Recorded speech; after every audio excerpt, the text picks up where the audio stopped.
we should not always blame a situation. Rather, we should find some positive lockdown, due to which the whole world has stopped,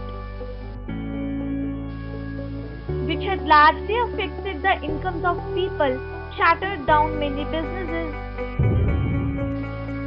which triggered their economy the most and contracted India's GDP by 23.9%. Also had another unexpected outcome. It provided nature some time to heal itself.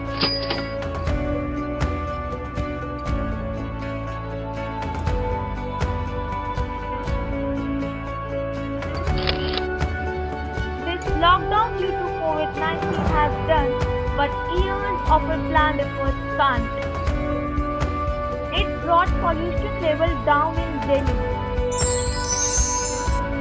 People in Jalandhar could see the Himalayan ranges from far away due to improved air quality.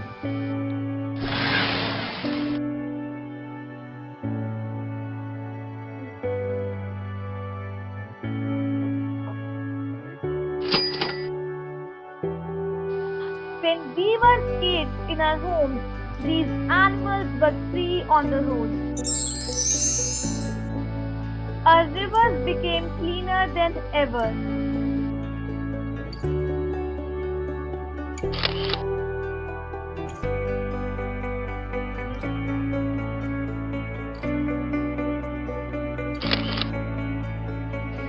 Lockdown each city and town, but nature gets beauty crowned.